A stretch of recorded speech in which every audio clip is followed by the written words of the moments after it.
So welcome back guys to this session of metal forming. और हम already rolling को बहुत अच्छे से कंप्लीट कर चुके थे पिछले सेशन में, और आज हम जो शुरू करने जा रहे हैं वो वायर ड्राइंग प्रोसेस है माय डियर। और वायर ड्राइंग प्रोसेस जो बेसिकली डिफाइंड है वो एक रोड को वायर में कन्वर्ट करने के लिए होता है। जैसे मेरे पास एक रोड है जिसका डायमीटर जो है वो d0 है, और या फिर मैं बोल रहा हूँ इसका एरिया a0 है लेटर से, और यहाँ से अब जो मुझे वायर मिलेगी उसका एरिया a1 होगा। एंड माय डियर ये जो रोड से मैं वायर में कन्वर्ट कर रहा हूँ, इसके लिए मैंने क्या किया है, इस मटेरियल को स्टेशनरी डाइज में से पास किया है। ये लोअर डाई है और माय डियर ये अपर डाई है। तो अपर और लोअर डाई में से मैंने इस रोड को पास किया और वायर बना दी।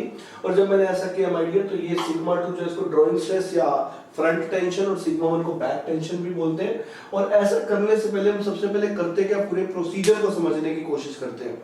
तो माय डियर मैं आपको बता दूं, सबसे पहले हमारे पास एक होती है रोड, और जब हमारे पास रोड होती है तो इस रोड को जब हम डाइज में एंट्री कराते हैं तो पहले हम इस रोड को या तो हल्का सा बेंड करते हैं या तो हल्का सा ट्विस्ट करते हैं। क्यों करते हैं? ताकि अगर इसके सरफेस पे कोई भी ऑक्साइड लेयर प्रेजेंट हो तो वो ब्रेक कर जाए, और या फिर इस सरफेस को क्लीन कर देते हैं ताकि कोई ऑक्साइड लेयर प्रेजेंट है तो उसको खत्म कर सके हम।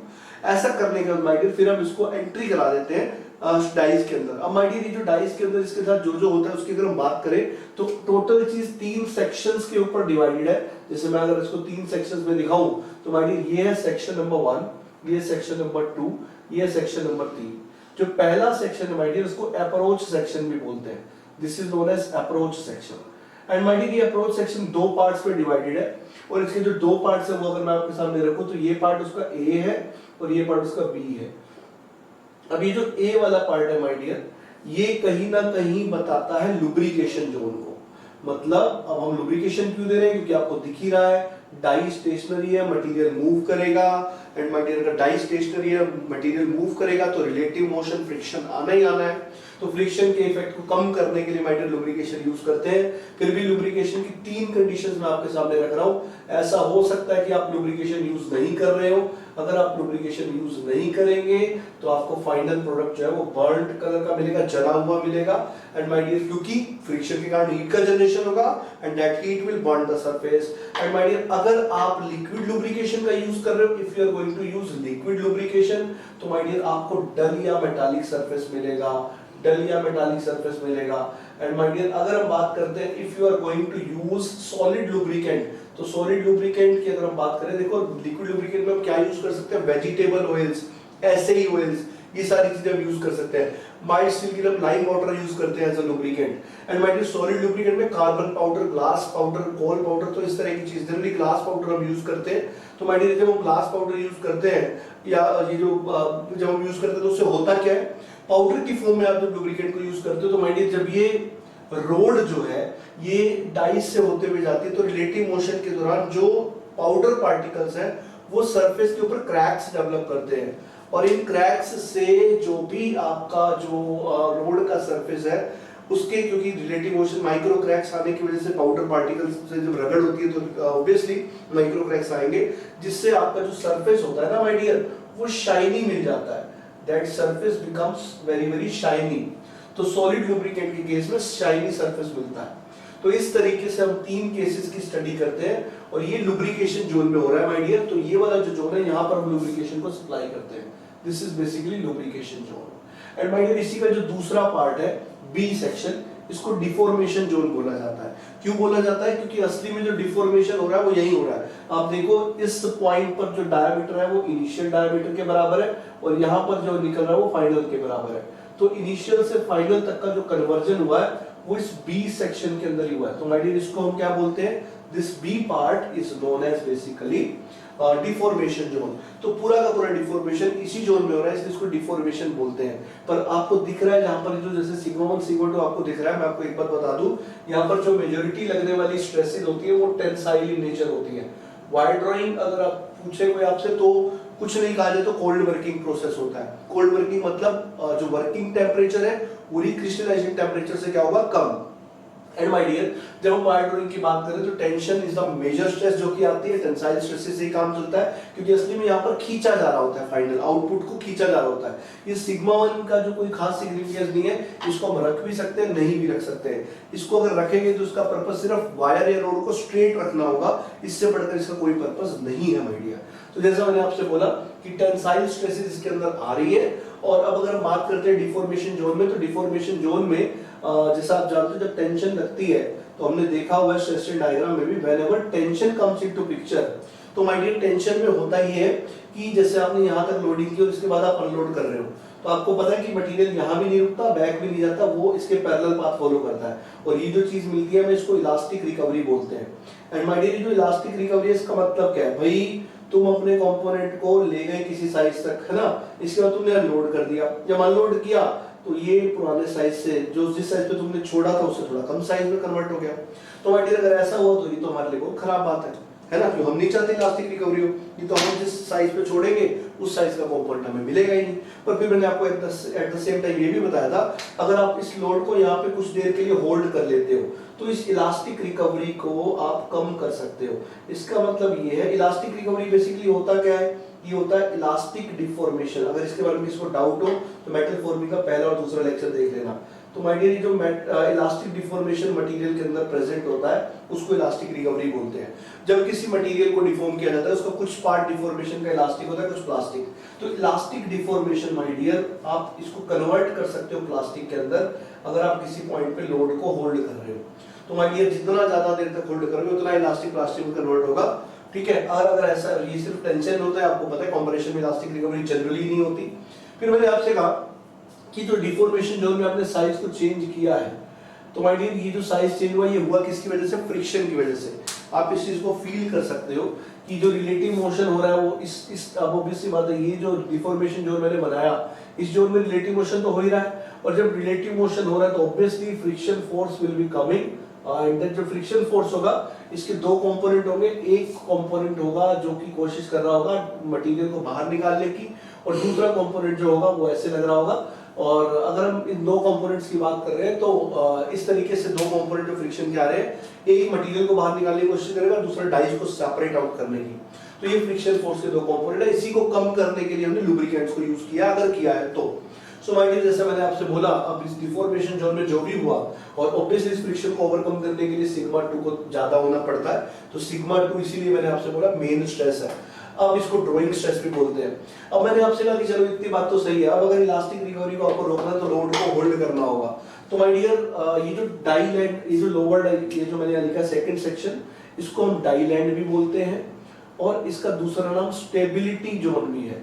क्यों है माय डियर इसका ये नाम, क्योंकि अभी जो आपने देखा कि जो इलास्टिक और प्लास्टिक का डिफॉर्मेशन का कॉम्बिनेशन आया है, उसमें इलास्टिक वाले पार्ट को मुझे प्लास्टिक में कन्वर्ट करना है, उसके लिए लोड को होल्ड करना है। तो माय डियर, ये डाई लैंड या स्टेबिलिटी जोन जो है वो 2 से 5 मीटर की लेंथ में होता है। एंड माय डियर, जो 2 से 5 मीटर की लेंथ है, इस 2 से 5 मीटर की लेंथ में हम जब मटेरियल को पास करते हैं तो वी गेट स्टेबिलिटी, क्योंकि elastic deformation gets converted into plastic deformation. और अगर इलास्टिक डिफॉर्मेशन प्लास्टिक में या कन्वर्ट हो जाती है तो इसको डाई लैंड या स्टेबिलिटी जोन हम बोलते हैं। माय डियर, 2 अल्फा जो है ये डाई एंगल है, और डाई एंगल जो है वो 12 से 48 डिग्री तक होता है। और माय डियर, अगर हम बात करें सेमी डाई एंगल अल्फा की, तो 6 से 12 डिग्री, 6 से 24 डिग्री होता है। अब अगर हम यह बात कर रहे हैं कि किसके लिए ज्यादा 12, किसके लिए कम 12, किसके लिए ज्यादा 48, तो माय डियर डक्टाइल मटेरियल्स में डिफॉर्मेशन ज्यादा हो सकती है, इसलिए डक्टाइल मटेरियल में हम अल्फा को ज्यादा रखते हैं। ब्रिटल मटेरियल में डिफॉर्मेशंस कम हो सकती है तो उसमें अल्फा को कम रखते हैं। ब्रिटल में अल्फा ज्यादा रखोगे, ज्यादा डिफॉर्मेशन करोगे तो ऑब्वियसली बात है चांसेस है मटेरियल फेल होने के। तो फ्रैक्चर, क्योंकि ब्रिटल सीधा फ्रैक्चर होता है, फेल तो होता नहीं, आपको पता है। हाँ, यहाँ पर आने वाली जो स्ट्रेसेस है ऑब्वियसली वो ज्यादा या बराबर होती है यील्ड स्ट्रेंथ के, और ऑब्वियसली कम होंगी अल्टीमेट के, क्योंकि हम फ्रैक्चर डिजायर नहीं रखते हैं। एंड माय डियर, अगर हम यहाँ पर बात करते हैं डाई लैंड और स्टेबिलिटी जोन की, तो उसका काम होता है जो डिफॉर्मेशन इलास्टिक है उसको प्लास्टिक में परमानेंट में कन्वर्ट कर दे, बस इसी पर्पस से इतना लंबा जो है डाई लैंड या स्टेबिलिटी जोन हम करते हैं। जैसे ही डाई लैंड हमारा कंप्लीट होता है, इसके बाद जो लास्ट वाला सेक्शन है उसका नाम माय डियर होता है रिलीफ सेक्शन। और ये जो सेक्शन है इसको रिलीफ जोन भी बोलते हैं, रिलीफ सेक्शन भी बोलते हैं। इस सेक्शन में माय डियर आप देख सकते हो डाइवर्जेंट बनाया है इस सेक्शन को। अब इसको डाइवर्जेंट बनाने के पीछे दो रीजन है। मेजर रीजन ये है कि जो तुमने लुब्रिकेशन ऑयल डाला है वो लुब्रिकेशन ऑयल जो है वो हाई टेम्परेचर और प्रेशर फ्रिक्शन के कारण उसका टेम्परेचर भी हाई होगा, प्रेशर भी हाई होगा। तो उस हाई टेम्परेचर प्रेशर के ऑयल का इजी अगर मैं बोलूं कि डिस्चार्ज हो सके, इजीली आप उसको बाहर निकाल सके, ड्रेनेज हो सके, इस पर्पस से इस सेक्शन को हम डाइवर्जेंट रखते हैं, पहली बात। दूसरा, अगर कुछ इलास्टिक रिकवरी बच गई है तो वो भी यहाँ पे कंप्लीट हो सकती है। So my dear, this is how wire drawing process is achieved. और इसी के तरीके का जो प्रोसेस होता है, जैसे अगर यहाँ पर तुमने सर्कुलर सेक्शन वायर का रखा है, अगर वैसे ड्राइंग प्रोसेस की बात करें तो दो तरह का होता है। एक वायर ड्राइंग जिसमें हम वायर बना रहे हैं रोड से, और अगर होलो सेक्शंस में आपको डील करना हो तो उसको ट्यूब ड्राइंग बोलते हैं। तो ट्यूब ड्राइंग में एक प्रोसेस होता है जिसमें हम डील करते हैं इन सब चीजों को। तो एक है वायर ड्राइंग और एक है tube drawing. And my dear, next thing what we are talking about is, जैसे हम देखें कि 2 अल्फा जो है वो डाई एंगल है। अगर माय डियर कभी हम एक ग्राफ बनाएं ड्राइंग स्ट्रेस और 2 अल्फा या अल्फा के बीच में, जो कि सेमी डाई एंगल है, तो जैसे जैसे हम शुरू में सेमी डाई एंगल को बढ़ाते हैं, तो सेमी डाई एंगल को बढ़ाने पर शुरू में ड्राइंग स्ट्रेसेस जो है माय डियर वो कम होने लगती हैं। शुरू में drawing stresses reduces and after that drawing stresses increases after some time. अब आप बोल रहे हो सर ऐसा है क्यों, ये तो बताइए। तो मैंने कहा माय डियर, अब हम एक बार डील करते हैं इस चीज को। जैसे मैंने यहाँ पे आपके सामने रखा है कि ये आपके सामने डाई एंगल 2 अल्फा है। अगर मैं डाई एंगल को बढ़ाऊंगा तो मैं करूंगा क्या, एक बार ये सोचने की कोशिश करें।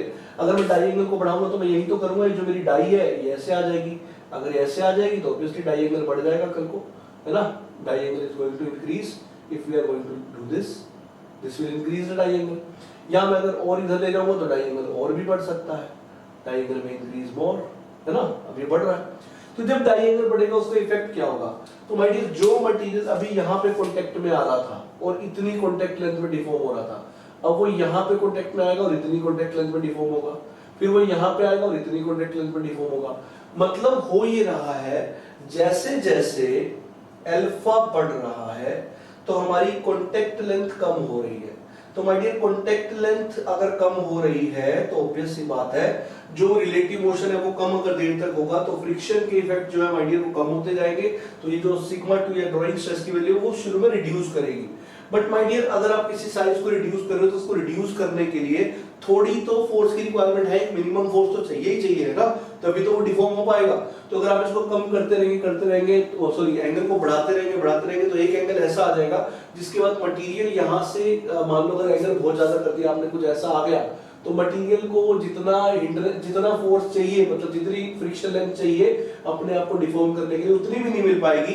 तो माय डियर, फिर मटेरियल का जाना मुश्किल होता रहेगा और ऐसे केस में हिंड्रेंस बढ़ने लगती है और हिंड्रेंस बढ़ेगी तो ड्राइंग स्ट्रेस भी बढ़ेगी। तो शुरू में ड्राइंग स्ट्रेस रिड्यूस करती है, फिर बढ़ती है। तो इसलिए हमें किसी ऑप्टिमम वैल्यू पे जनरली काम करना चाहिए। इन जनरल ये वैल्यू जो है, अगर हम अल्फा की बात करें तो ये जो अल्फा की वैल्यूज है ये जनरली 12 से 15 डिग्री के आसपास रखते हैं हम सेमी डाई एंगल की, और बाकी डिफरेंट मटेरियल्स के लिए डिफरेंट इफेक्ट्स दिखा सकती है। एक जनरल सा डिस्कशन था बस। अब मैंने आपसे कहा जो रिलीफ जोन है ये इजी ड्रेनेज के लिए मेजरली रखा जाता है। तो ये वायर ड्राइंग के कुछ जोन्स हैं जिसमें हमने बात करी। और माय डियर, जैसे अगर हमें कुछ पॉलीगोनल क्रॉस सेक्शन चाहिए होते हैं तो ऐसे प्रोसेस को बंडल ड्राइंग बोलते हैं। तो इसी के जैसा वो प्रोसेस होता है जिसमें मतलब बंडल ड्राइंग हम बोलते हैं जब, तो पॉलीगोनल सेक्शंस के लिए उसको यूज किया जाता है बंडल ड्राइंग को। ठीक है, तो हमें जो पढ़ना है बेसिकली वायर ड्राइंग और ट्यूब ड्राइंग ही पढ़ना है, बल्कि गेट के लिए तो वायर ड्राइंग इनफ है, ट्यूब ड्राइंग तो इंजीनियरिंग सर्विस कन्वेंशन में जनरली पूछा जाता है।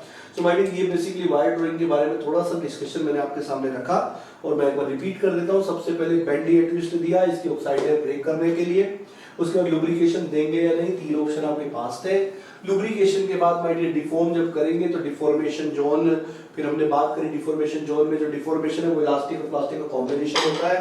फिर इलास्टिक को प्लास्टिक में कन्वर्ट करते हैं डाई एंड के अंदर, और डाई एंड से जब आपका कंपोनेंट बाहर आता है माय डियर तो डाइवर्जेंट जोन में हम निकालते हैं ताकि जो लुब्रिकेशन ऑयल है वो इजी ड्रेनेज हो पाए। So my dear, this is how this process is done and completed. उम्मीद करता हूँ आपको ये समझ में आया होगा, और अगर आपको किसी भी तरीके से प्रॉब्लम है तो आप प्लीज मुझसे पूछ सकते हैं। अब स्ट्रेंथ ऑफ मटेरियल में बहुत इंपॉर्टेंट कॉन्सेप्ट मैंने डिस्कस किया था, तो ट्रू स्ट्रेस और ट्रू स्ट्रेन का यहाँ पर भी आइडियल इसकी जरूरत पड़ती है, क्योंकि आइडियल वायर ड्राइंग में जो फॉर्मूलाज हम लेते हैं वो ट्रू स्ट्रेस और ट्रू स्ट्रेन के ही फॉर्मूलाज लेते हैं। तो मैं आपके सामने ट्रू स्ट्रेस ट्रू स्ट्रेन रखूंगा क्योंकि आइडियल वायर ड्राइंग के फॉर्मूले हमारे गेट में काम आने वाले हैं। एक्चुअल वाले जो फॉर्मूलाज होते हैं वो आपको याद जरूर करने होते हैं, बट कन्वेंशनल में मेजरली आते हैं वो। गेट में तो आज तक कभी ऐसे क्वेश्चन आए नहीं है, और अगर आते हैं तो फॉर्मूला वो खुद दे देते हैं, बट स्टिल मैं आपको कहूंगा सेफ साइड जाना तो उनको याद जरूर करिएगा। तो मैं आपके सामने रखूंगा, पर पहले हम आइडियल वायर ड्राइंग के फॉर्मूला देखेंगे और फिर हम दूसरे के लिए भी बात करेंगे, ठीक है, एक्चुअल में क्या होता है। तो ये वायर ड्राइंग के बारे में कुछ बात थी। अब वायर ड्राइंग और एक्सट्रूजन में फर्क सिर्फ इतना ही होता है कि वायर ड्राइंग में हम जो फोर्स है ऐसे खींचने के लिए लगा रहे होते हैं, मतलब यहाँ पर हम खींच रहे हैं आउटपुट में जो है उसको, और एक्सट्रूजन में हम इधर वाले को धक्का दे रहे होते हैं। तो my dear, in extrusion we give the forces from left hand side, और यहाँ पे हम क्या करते हैं, लेफ्ट हैंड साइड कहने का मतलब है यहाँ पे हम धक्का दे रहे होते हैं और यहाँ पर हम खींच रहे होते हैं। तो it is a pulling and pushing case, ठीक है। तो वायर ड्राइंग में टेंसाइल स्ट्रेसेस आती है, एक्सट्रूजन में कंप्रेसिव। तो माय डियर, ये हम आगे जाकर के देखेंगे जब एक्सट्रूजन पढ़ेंगे, पहले वायर ड्राइंग को कंप्लीट करते हैं। तो माय डियर, वायर ड्राइंग में और क्या क्या चीजें हैं, जैसे मैंने कहा ट्रू स्ट्रेस स्ट्रेन, अब हम उसको देखते हैं, कुछ न्यूमेरिकल्स देखेंगे आइडियल वायर ड्राइंग के ऊपर, और इसके बाद फिर एक्चुअल के भी कुछ फॉर्मूलाज मैं आपके सामने रखूंगा। और एक्सट्रूजन और वायर ड्राइंग के लगभग सारे फॉर्मूला सेम होते हैं, बस जब हम फोर्स को निकालने के लिए स्ट्रेस इनटू एरिया करते हैं, तो वायर ड्राइंग में क्योंकि आप बाहर फोर्स लगा रहे हो तो ये वाला एरिया कंसीडर किया जाता है, एक्सट्रूजन में क्योंकि आप यहां से फोर्स लगा रहे होते हो तो ओरिजिनल एरिया कंसीडर किया जाता है। This is the only difference my dear. So this is wire drawing. अब देखते हैं इसके आगे का केस, उम्मीद करता हूं आपको समझ में आया होगा। चलिए देखते हैं आगे। So guys, now let us see the next concept of true stress and strain. और ट्रू स्ट्रेस और स्ट्रेन की जब हम बात कर रहे हैं, this is true stresses and strain. So my dear, अभी अगर मैं आपसे बोलूं कि जैसे मेरे पास ये एक मेंबर है और इस मेंबर पे मैंने ऐसे एक P का एक्सियल फोर्स लगाया हुआ है, और मैं आपसे पूछूं what is going to be the stress, you will answer it, it is sir P/A। और आप जानते हैं जो P/A वाली जो स्ट्रेस है, ये P/A वाली स्ट्रेस को basically my dear engineering stress कहा जाता है। ये होती है इंजीनियरिंग स्ट्रेस। और इंजीनियरिंग स्ट्रेस इसलिए माय डियर क्योंकि जब हम बात करते हैं, जब हम लोडिंग किसी मेंबर पे लगाते हैं स्ट्रेंथ ऑफ मटेरियल में, तो ग्रेजुअली अप्लाइड होता है लोड, मतलब लोड जो है 0 से मैक्सिमम तक वेरी करता है, फिर कांस्टेंट होता है। इस तरह की लोडिंग को ग्रेजुअली अप्लाइड होता है, मतलब लोड बढ़ रहा है शुरू में, और लोड जब बढ़ता है तो माय डियर लेंथ बढ़ने लगती है और एरिया छोटा होने लगता है। मतलब किसी भी समय पे जो लेंथ है वो बढ़ रही है और एरिया कम हो रहा है, तो हर समय का एरिया तो अलग अलग है ना। तो मैंने कहा अब जब मैं स्ट्रेस पूछ रहा हूँ आपको क्या पता मैं कितने सेकंड कितने मिनट के बाद बोल रहा हूँ, आपने तो सीधा बोल दिया P/A। क्योंकि माय डियर इंजीनियरिंग स्ट्रेस में हम area, original area of cross section को लेते हैं, उसके बाद से एरिया चेंज हो कुछ भी हो, हम ओरिजिनल को ही लेते हैं। तो अगर ऐसा है माय डियर, ये तो वैसा ही हुआ जैसे महीने के पहले दिन आपके अकाउंट में 1 लाख रुपए है और आपने क्या किया, उसको खर्च करना शुरू किया, और आप 15वें दिन में ये सोच के चल रहे कि आपके अकाउंट में 1 लाख रुपए है। क्योंकि माय डियर ऑब्वियस सी बात है ना, जब एरिया लेंथ टाइम के साथ बढ़ रही है तो एरिया कम हो रहा है, तो वो जो एरिया जो कि लोडिंग से लड़ रहा है वो क्रॉस सेक्शन एरिया कम हो चुका है ना कुछ समय के बाद, तो उस चीज को आप कंसीडर ही नहीं कर रहे, आप ओरिजिनली मान के चल रहे हैं। तो ऑब्वियसली स्ट्रेस ट्रू स्ट्रेस नहीं है, ये झूठी फॉल्स स्ट्रेस है। तो मैं इसलिए हमेशा बोला करता हूं इंजीनियरिंग का मतलब झूठ है। तो engineering stress is not at all the true stress in the body, because यहाँ पे हम एरिया वो ले रहे हैं जो पहले T=0 पे है, क्योंकि बात हम किसी भी समय कर रहे हैं। तो मैं बोलूंगा अगर आप ट्रू स्ट्रेस को डिफाइन करना चाहते हो तो सही वाली स्ट्रेस होगी लोड बटे instantaneous area. This is known as instantaneous area. What do you mean by instantaneous area? Instantaneous area of cross section का मतलब है जैसे अगर मैं t is equals to 2 second पे बात कर रहा हूँ तो एरिया भी जो मैं लूंगा वो t is equals to 2 second वाला लूंगा, t is equals to 0 second वाला एरिया नहीं लूंगा मैं। सो माय डियर, इस तरह के लिए अगर हम बात करते हैं तो इसको ट्रू स्ट्रेस और स्ट्रेन कहा जाता है। तो true stress is defined as load बटे instantaneous area of cross section. तो लोड बटे instantaneous area of cross section को हम ट्रू स्ट्रेस बोलते हैं। सो माय डियर, अब instantaneous area of cross section तो हर इंस्टेंट पे चेंज हो रहा है, उसको निकालना विजिबल होता नहीं है, इसलिए ट्रू स्ट्रेस हम जनरली मेजर नहीं कर पाते, कैलकुलेट कर पाते हैं। तो जब हम ट्रू स्ट्रेस की बात करते हैं तो हम इसको ऐसे लिख सकते हैं लोड बटे इंस्टेंटेनियस एरिया। तो इसको हम लिख देते हैं it is original area into original area bye instantaneous area. मतलब ओरिजिनल एरिया से डिवाइड कर दिया, ओरिजिनल एरिया से मल्टीप्लाई कर दिया। अब आपको पता है ये वाली चीज क्या होती है, इंजीनियरिंग स्ट्रेस। तो आप लिख दोगे true stress is engineering stress into A0/AI। तो आप ऐसे इसको डिफाइन कर सकते हो। अब मटेरियल हम जानते हैं जनरली, तो वैसे तो मेटल फॉर्मिंग ऑपरेशंस में ऑब्वियस सी बात है, जब हम बात कर रहे हैं मटेरियल को डिफॉर्म कर रहे हैं तो वॉल्यूमेट्रिक चेंज होती है, बट इन जनरल हम ये मान के चलते हैं कि वॉल्यूम जो है वो पहले और बाद में सेम है, ये हमारी असम्पशन होती है, रोलिंग में भी थी। तो आप लिख सकते हैं A/L original, A/L instantaneous, A/L final, ऐसे लिख सकते हैं। तो अगर आप सिर्फ इस पार्ट को लेते हैं तो आप लिख पाएंगे A0/AI is equal to L I by L naught. अब अगर टेंशन हो रहा है तो लेंथ बढ़ रही होगी तो आप इसको लिख सकते हो L not plus delta L upon L not, और आप इसको लिख सकते हो 1 plus delta L by L not. Delta L by L not is nothing but engineering strain, तो माइडियर आप लिख दोगे यहाँ पर sigma true is sigma engineering into this is A not by A I की जगह लिखा जा सकता है 1 प्लस एप्सिलॉन ई। और आप इसको देख के बता सकते हो ये बात माइडियर कि टेंशन अगर है तो इट इज जो ट्रू स्ट्रेस है वो इंजीनियरिंग स्ट्रेस से हमेशा बड़ी होगी, क्योंकि यहाँ प्लस साइन है। ये अगर कंप्रेशन हुआ होता तो यहाँ पे माइडियर आ जाता माइनस साइन एक, यहाँ माइनस तो यहाँ भी माइनस, यहाँ माइनस तो यहाँ भी माइनस।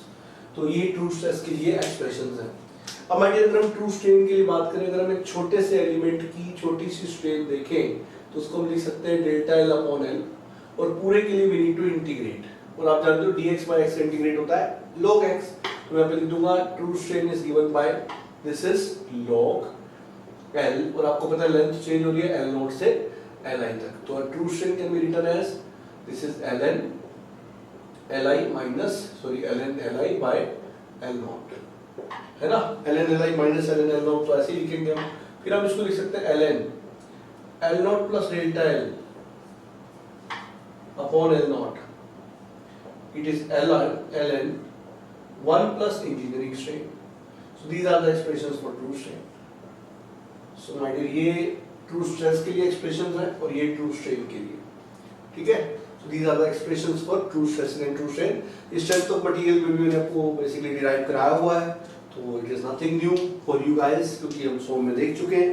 तो my dear, इसके बाद अगर हम बात करें कुछ और भी formulas हैं जो मैं आपके सामने रख रहा हूँ एनालिसिस ऑफ वायर ड्राइंग में, और फिर इसके बाद माइडियर हम कंबाइंड न्यूमेरिकल्स देखेंगे वायर ड्राइंग और रोलिंग के, ठीक है? उम्मीद करता हूँ आपको समझ आ रहा होगा, और बहुत जल्दी कल या परसों में मैं आपसे बल्क मेटल फॉर्मिंग के प्रीवियस ईयर गेट के क्वेश्चंस भी शेयर कर रहा हूँ, और कल या परसों में will be announcing for test series now onwards we will shift to some platform rather than doing on YouTube channel, जो व्हाट्सएप ग्रुप है उस पर टेस्ट देने के बजाय will be having on some different platform, ठीक है? तो आप लोगों के लिए बेनिफिट होगा उससे, क्योंकि आप जब चाहे टेस्ट दे पाएंगे उससे। चलिए बढ़ते हैं आगे। तो this was some detail regarding true stresses and strains. चलिए देखते हैं आगे। So guys, here we are with the formulas और analysis of wire drawing process. सबसे पहले मैंने आपसे कहा percentage reduction in area. Original area A not था, एक रिडक्शन के बाद एरिया ए आई था, तो A not minus A I by A not into 100 is percentage reduction in area. True strain का फॉर्मूला अभी अभी हमने डिराइव किया। ट्रू स्ट्रेन को ड्राइंग स्ट्रेन बोलते हैं। आइडियल वायर ड्राइंग जब हम एज्यूम करते हैं प्रोसेस को, तो उसमें फ्रिक्शन और बैक टेंशन दोनों जीरो हो जाती है, और जो वायर ड्राइंग के लिए फोर्स रिक्वायरमेंट है that is sigma D drawing stress into A1 और AF, that is the final area, क्योंकि बाहर से हम वायर को खींच रहे हैं तो इसलिए एरिया फाइनल वाला लगेगा, ठीक है? और इसके बाद मैंने आपसे कहा ड्राइंग स्ट्रेस। तो ड्राइंग स्ट्रेस का वैसे तो फॉर्मूला ये होता है, एंड माय डियर यहाँ पर जो B होता है that is mu cot alpha, it is mu cot alpha. Mu आपको पता है कोएफिशिएंट ऑफ फ्रिक्शन, और अल्फा क्या होता है? Semi direct. So my dear, अगर हम बात करें आइडियल स्ट्रेस की, अगर हम इन दोनों को जीरो मान लेते हैं तो आपके पास जो फॉर्मूला आता है वो आता है sigma by into ln a naught by a naught by ai। This is the ideal wire drawing stresses. And my dear, percentage draft तो वैसे जनरली जैसा मैंने आपसे बोला एरिया के टर्म्स में भी हो सकता है जैसे, और डायमीटर के टर्म में भी हो सकता है, बट डिग्री ऑफ ड्राइंग जब हम डिफाइन करते हैं उसका मतलब ये होता है original diameter to the first के बाद जो डायमीटर आया divided by original diameter into 100। So my dear, इस तरीके से सारी चीजें कैलकुलेट की जाती हैं, और ये वायर ड्राइंग के एनालिसिस पार्ट है, और हम इसमें क्वेश्चंस करेंगे सॉल्व। एंड माय डियर, जब हम क्वेश्चंस करेंगे नेक्स्ट सेशन में इसके, तो रोलिंग और वायर ड्राइंग दोनों के क्वेश्चन मिक्स कर देंगे, और उसके बाद ट्यूब ड्राइंग के साथ इस प्रोसेस को कंप्लीट कर देंगे। तो नेक्स्ट सेशन में wire drawing plus tube drawing it is going to be over, then we will move on to the forging and extrusion. So my dear, अगले तीन दिन at the max, तीन या at the max 4 मान ले, bulk metal forming is going to be completed. Then we'll move on to the sheet metal operations. Sheet metal operation में समय थोड़ा कम लगेगा, उतना नहीं लगेगा, 3 दिन एट द मैक्स लगेंगे। बल्क मेटल फॉर्मिंग थोड़ा बड़ा पार्ट है, और पाउडर मेटलर्जी इंक्लूड करके शीट मेटल ऑपरेशन में 3 या 4 दिन, मतलब 25 से पहले I will be completing this topic metal forming, ठीक है? तो उसके बाद आपकी चॉइस के हिसाब से देखते हैं कि हम कौन सा टॉपिक स्टार्ट करें। Either we will continue production or we will stop the production here and we will start for some other subject, क्योंकि प्रोडक्शन एक साथ बहुत भारी हो जाती है। ऑलरेडी तीसरा टॉपिक चल रहा है। इस टॉपिक के बाद आप ये समझ लो कि 9 मार्क्स के आसपास तक का 9 to 10 मार्क्स का वेटेज आपने बहुत अच्छे से कवर कर लिया, ठीक है? चलिए, तो उम्मीद करता हूँ ये चीज़ आपको समझ में आ गई होंगी। इंपॉर्टेंस वाइज ये ज़्यादा अच्छे चैप्टर्स थे। इसके अलावा मटेरियल साइंस फिर आपको पता है 0 से 1 मार्क, मेटल कटिंग अच्छा वेटेज है, उसके अलावा बस बाकी जो भी टॉपिक्स बचे हैं उनके वेटेजेस बहुत कम होते हैं, ठीक है। बट ये मटेरियल साइंस अलग सेंस में इंपॉर्टेंट है और बड़ा भी है। मटेरियल साइंस कम से कम 20 से 25 घंटे का टॉपिक है, जबकि डेफिनेटली वो इंपॉर्टेंट भी है और इंटरेस्टिंग भी है, but weightage wise it is less important का है। फिर इंटरव्यूज के अंदर, इंजीनियरिंग सर्विसेज के अंदर, गेट के अंदर थोड़ा कम इंपॉर्टेंट है, ठीक है। बट माइंड उसको पढ़े बिना आपकी प्रोडक्शन पूरी नहीं हो सकती, वो पढ़ के ही प्रोडक्शन पूरी होगी, इस चीज का ध्यान रखिएगा। So mind this was wire drawing process, और उम्मीद करता हूँ आपको वायर ड्राइंग प्रोसेस समझ में आ गया होगा। और इसके अलावा अगर आपको फिर भी कोई दिक्कत है, कोई डाउट है, तो आप प्लीज पूछ सकते हैं, डाउट्स विल बी वेलकम, है ना। और अभी तक भी मैं डाउट आपसे लेते हुए रहा हूँ और कोई शेयर भी करता रहा हूँ चीज़ें, और आगे भी अभी मटेरियल शेयर करते रहेंगे। बट हो सकता है कि किसी डिफरेंट तरीके से हम करें, जैसे अभी हम जो कर रहे हैं उसमें क्या होता है कि सब अलग अलग टॉपिक पढ़ रहे हैं, सब अलग अलग टॉपिक पढ़ रहे हैं अलग अलग समय पे, कोई कभी वेल्डिंग के नोट्स मांग रहा है, कोई कभी कास्टिंग पे, तो इनको एक जगह रख देंगे ताकि आप कभी भी वहां से ले सकें, ठीक है।